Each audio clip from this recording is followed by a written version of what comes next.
Hello, I just wanted to come on and encourage somebody today.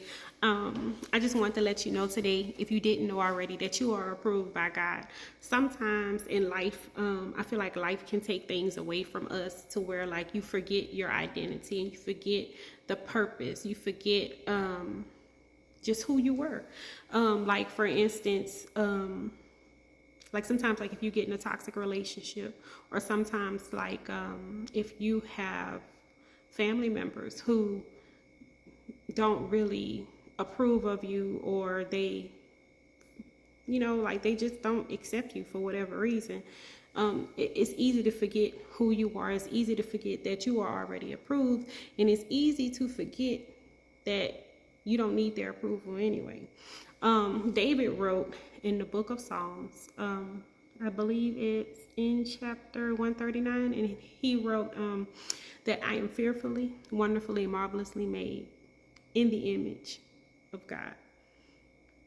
He knew who he was, right? And he was a person that came from a family that didn't accept him. He came from a family where when the prophet Samuel came, God told him to go anoint the next king because Saul was rejected, right? From people pleasing.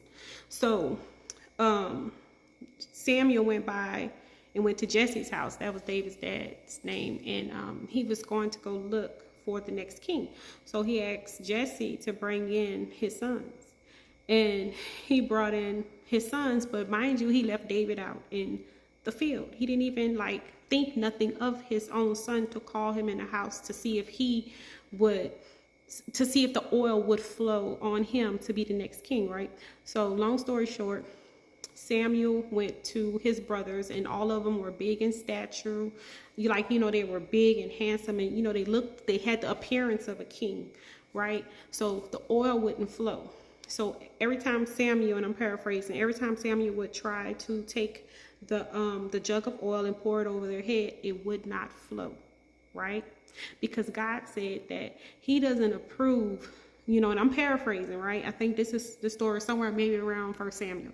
So God said, no, you looking on the outside, but I'm looking at the heart, right? And so then Samuel was like, after he tried all these brothers and the oil would never flow, right? So he went back to the dad. He was like, hey, do you have any more sons? And so the dad was like, oh yeah, well there's David, he's out there tending to the sheep, right? Like I said, he never even gave his own son a thought. So of course Samuel went outside and the oil flowed. God looks at the heart. And I want you to know today that you are approved by him.